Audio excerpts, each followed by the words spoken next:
Folks, today we're opening up Rudy's tool here. We got this new near mint light plate condition here, boss cutter. Probably made in China, mass produced in a terrible location. Costs about 3 cents a piece, and nobody cares. Jordan, sit back, relax as we look for serialized goodness. So, I don't know, did we ever pull any serialized cards? I don't even know if we have or not. I can't remember. I've done so many box openings. Everything's a flipping blur nowadays.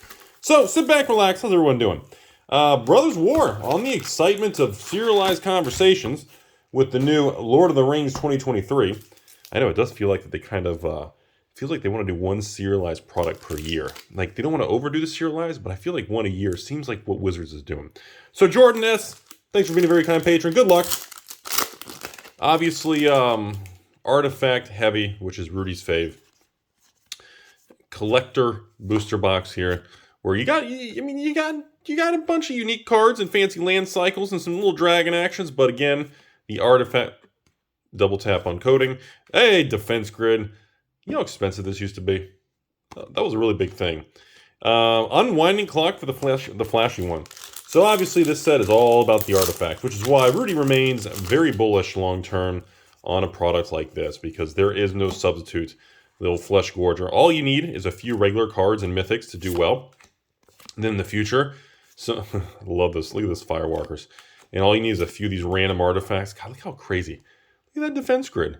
Schematic doesn't even look like defense grid. And the Forge. All you need is a few artifacts. Something crazy to happen in the future. And again, this is the first regular Magic set ever made to actually have serialized cards in the product. Surge Engine. A lot of people spec'd on that. You guys think that was a smart idea? I don't know. Progress. Self-Assembler. Talisman. Hey, Alling Mine. I guess we're kind of letting the Transformer thing go unless we hit something crazy. And the old Fauna Shana. Am I right, everybody? Elves, man. Elves never go out of style. Elves are one of those things where it's just like certain things in the world of Magic. Elves. Merfolk.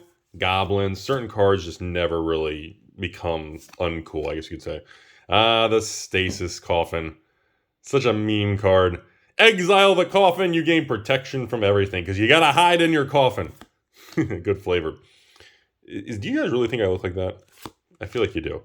Wellspring. The Ivory Tower with the L-shaped Mr. P curve into the left. Nothing says Papa Hasbro and Dr. Cox like Ivory Tower.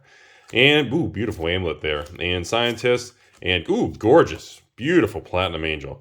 Like I said, financially, I don't really, people keep asking me, I've been getting patron messages lately about asking, yeah, Rudy, you don't really comment on the dollar amount of certain cards in the box openings anymore. It's because it's just, I can't keep up with the prices. And then when the videos age, the cards I say are expensive become cheap, and the cards that were cheap become expensive. It's a bunch of wacky, it's all fairy dust, you know? Tomb, Star, ooh, look at that, Mystic Forge! Like, how big of a deal is this card back in the Zendikar World Wake Eldrazi era, man? Like, there are some card, Optimus Prime. I still never seen one of these, like, textured, shattered glass ones that people keep talking about. Apparently, they're insanely rare. Like, there's, like, one in, 50, 60 boxes kind of thing? And obviously, you know, I've probably opened maybe, 10 boxes at the most for patrons. I mean, we haven't really done that many. Underground River from Iceland. The beautiful Nature's Forest. Gorgeous over there. Lantern. Normal Firewalkers. The Altar. Dude, when they first reprinted the Altar, I think it was, Eternal Masters? Or Iconic Masters? It was an uncommon slot. Dude, I remember stores selling this uncommon for like $10 to $20 a card after the reprint. And the foils were like $50. Ooh. The old Ring of Gix. Yagima Predator versus Alien. Very cool. Isn't that amazing? Like, it always fascinates me. Oh, God, I can't even open the pack. Oh, my God, that's what happens when you eat too many tacos. You don't eat healthy, and then you just, oh, God, you lose your taco strength. You know, that's the problem with Magic is, you know, the cards that were a thing, you become a stone brain. You'll lose all your details, you know. Bonesaw! All right, another story. Bonesaw. First time I saw this card, Oath of the Gatewatch in the BFC Oath era, okay? And around this 2015, 2016 era, when I was doing the mass box opening Oath of the Gatewatch, I had a blast. I loved mass box opening BFC and Oath. And Bonesaw was one of the colorless cards in Oath of the Gatewatch that I was selling playsets for like $2, $3 a playset years ago. And I remember I had like 2,000 copies once we finished the mass box opening sorting. No joke. I think I paid for an entire case of my mass boxers. 6 booster boxes were paid for by bone saws. I thought you guys would appreciate that. Assembly worker, door to Rudy's nothingness, also known as the door to Rudy's X. We got spy and the old Mrs. K command, huh? Little Kayla's command, little Mrs. K. So far, feels like an average Brothers War box opening. Again, it's because like to me, I'm like, oh, we're getting Mystic Forges and yeah, Urza. Isn't that great? I keep thinking this is like Planeswalker, but it's not. It just has the vibe of it. A dragon. Jolom Tomb. Coding. Beautiful kite. Combat DJ. Okay. And a gorgeous chromatic lantern. Again, $10, $20 card back in the RTR days. That's Return to Ravnica 2012. Once before the crazy amounts of reprints and there were no Masters and Secret Lairs. Things were a different animal. Urza's, not Mishra's Workshop, Urza's Workshop. Nice little play there. Flask, Lantern, Aether Flux Reservoir. Anybody? Kaladesh and Aether? Anybody? Kaladesh and Aether Revolt, man. There's a card. And Disciple of Mrs. C onto the N. Cute little card there. I like her hair. And moving on here, we're in the last few packs of box 1. Jordan feels like an average box opening. Doesn't feel like a dumpster fire. Doesn't feel like it's crazy good. Wormlet. God, the Jalum again. Is this no? That wasn't the Talismans in Modern Horizons. I'm thinking a different Talisman series. Hired Muscle and Warfare. So I was like, what were the Talismans in Modern Horizons 1? There's a Talisman cycle in the uncommon slot, and they're like 4 Talismans for like $5. And a lot of people made money because everybody thought Modern Horizons 1 was never going to do anything. So stores started cracking their leftover inventory, and everybody's making money selling uncommon Talismans. Hey, Ivory Tower, there's Dr. Cox up there, there's Cynthia Williams, and there's Creepy Rudy. Hey, Bonesaw for the win, Anvil. And Ashnod's Flippin' Altar. This would have been a $50 card back in the day. Something that looks like that with a foil, a shooting star, and a retro frame. In a different world, that'd be a $50 bill, ladies and gentlemen. Draconic Destiny for nice mythic. Shop 3. Hey, Bonesaw for the meme again. Foundry. Ooh, I like the golem art on that bad boy. And ending on a Cage Sun. Gorgeous, isn't it? Alright, so box 2 there. Like I said, this, like, everyone can say, yeah, well, Rudy, Brothers Wars, it's, it's gonna be Amazon dump just like your ex, and, I'm not gonna let you repair my washer while I'm at work. I was like, your girlfriend will let me in the house. Your wife will let me in on Fridays. Look, I understand a lot of these cards aren't worth anything, and the current market condition is very bearish for Magic because of Secret Lairs and management right now. But again, Key to the City. I'm telling you all right now, things that you feel and see right now will not stay. Just as all these emotions and attitudes have entered the chat in the last couple years, it can easily shift again. The people running and making the shots are not always going to be there. Things will change. Brotherhoods end. The only thing that's certain is uncertainty, and change will always happen. Sometimes change is for the better. Sometimes change just punches you in the face and you're like, really? One of the first times in history I can say that I like the new artwork on Blaststone. Isn't Blaststone like War of the Spark or Round Guilds or Allegiance or something?